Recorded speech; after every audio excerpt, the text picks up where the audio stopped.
in foreign investors, and also rather skillfully, not unlike our hosts here, managed to navigate that relationship between East and West and America and China. And the second, he was famous for a very inclusive style of politics, which we all hope survives in Indonesia after him. On a personal note, I would say that as a journalist, you tend to spend a lot of time wandering around with politicians around the world, and two things have always stood out about Jokowi. The first is he is unusually courteous to just about everyone he meets. But the second thing is, as a street politician, I would put him up there with the best, with people like Bill Clinton and Jacques Chirac. You can wander around a market with him, you could wander through a shopping center with him, you could go to a factory, and his ability to connect with everybody is a phenomenal thing. So there he stands, both as President of Indonesia and a street politician, which he says that's what explains where he came from. You will hear from him now, but we're going to have a video first. Thank you.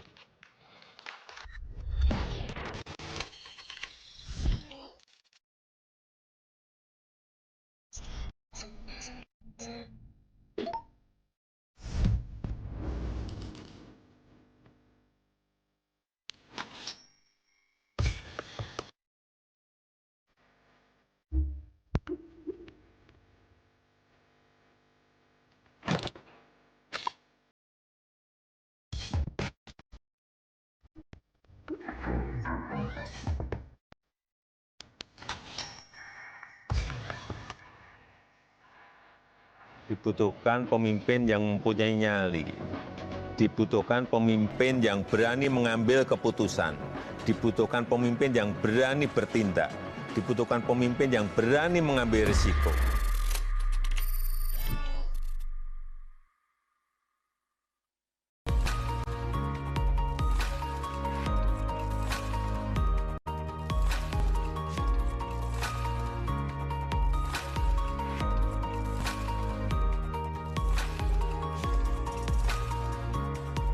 Please welcome to the stage His Excellency Joko Widodo, 7th President of the Republic of Indonesia.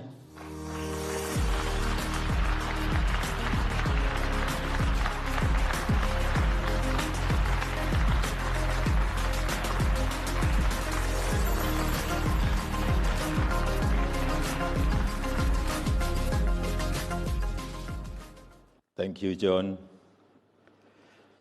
Your Excellency, distinguished guests, ladies and gentlemen, it is a great honor for me to speak before you today. When I look back at Indonesia's journey over the past decade, I see one clear lesson. Change is never easy, but change is necessary. When I first became president, I had a simple question: how can we build a strong economy for 280 million people? We knew there were no shortcuts.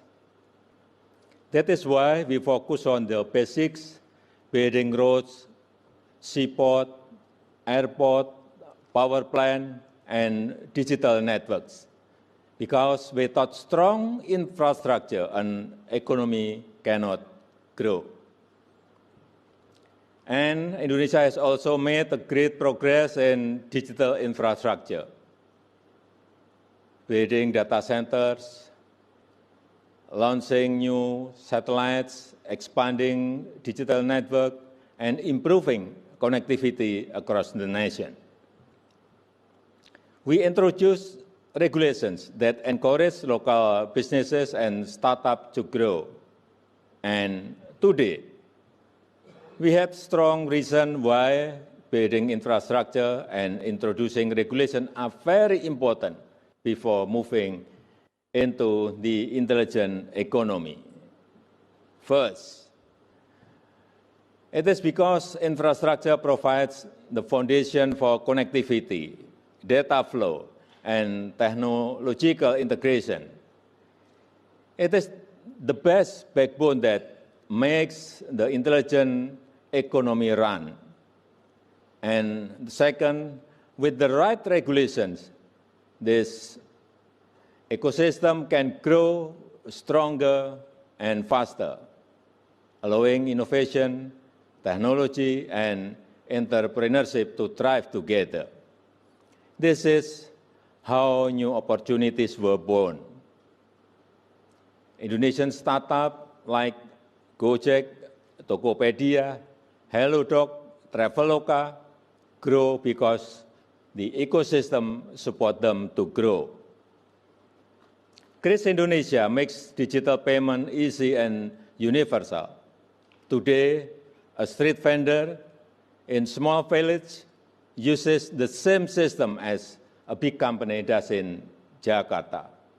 And these days, Indonesia is also learning how to make better use data, technology, and resources through downstream initiative and the EV battery sector.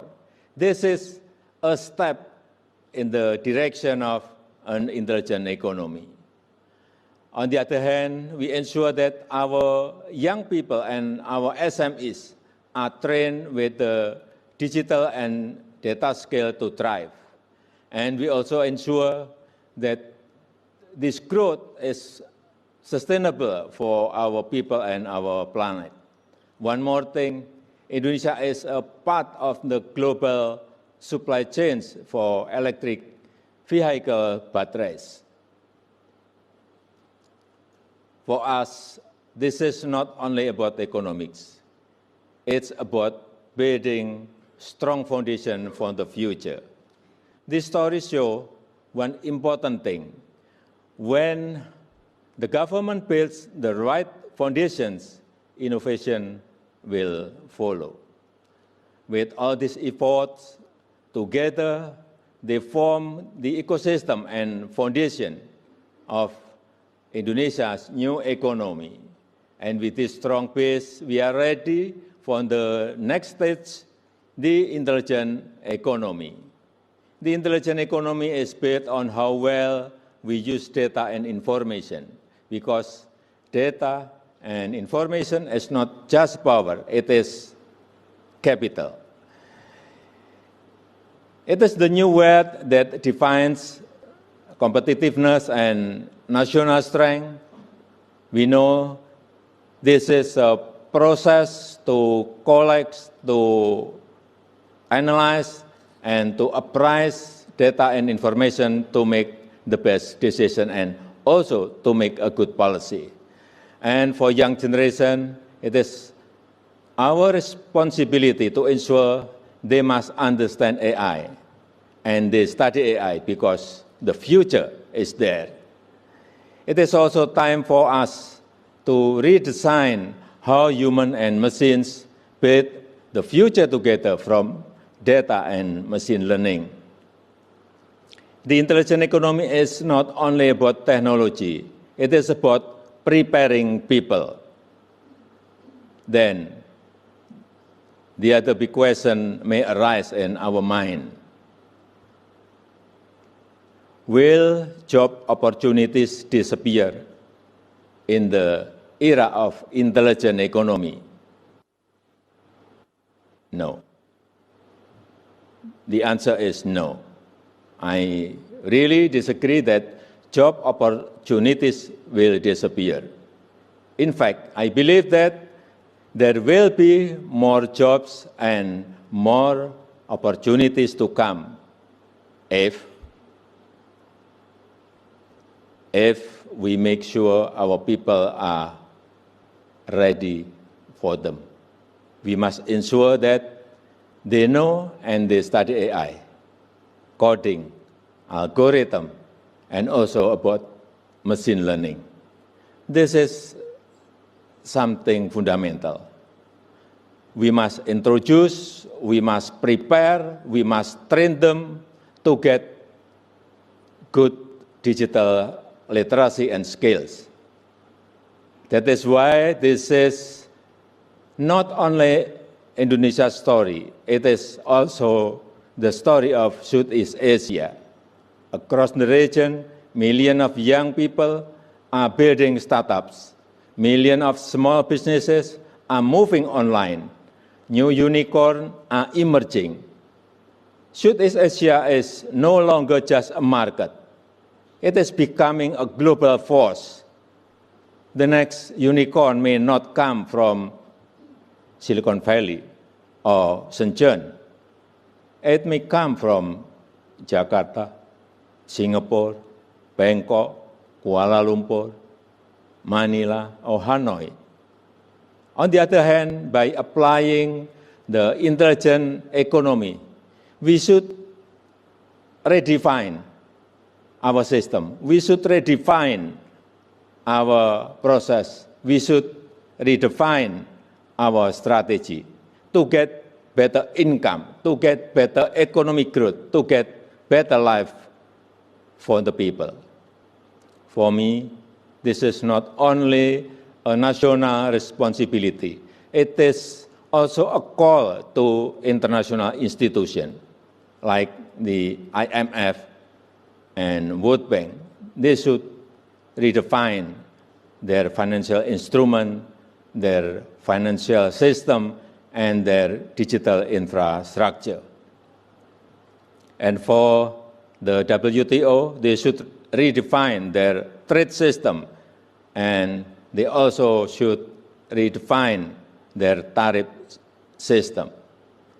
In my opinion, we will redefine almost in all sectors, but it can be from education and then health at first.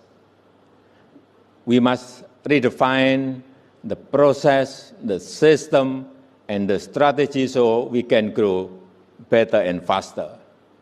Ladies and gentlemen, Indonesia's journey shows that transformation needs courage, persistence, and belief. We are not finished. We are still building. With strong foundation, innovation, and global collaboration, Indonesia and Southeast Asia will continue to grow in this new era. In this new era of economy, cooperation and collaboration are the key to run intelligent economy.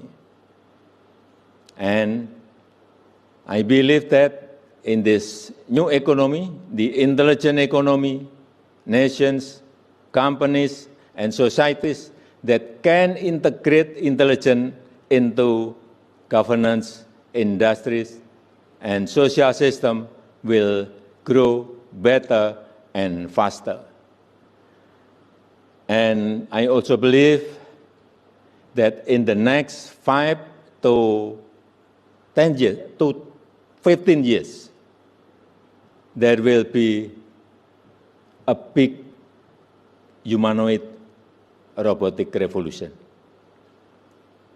And there will be a big AI revolution. So beware of this. Thank you.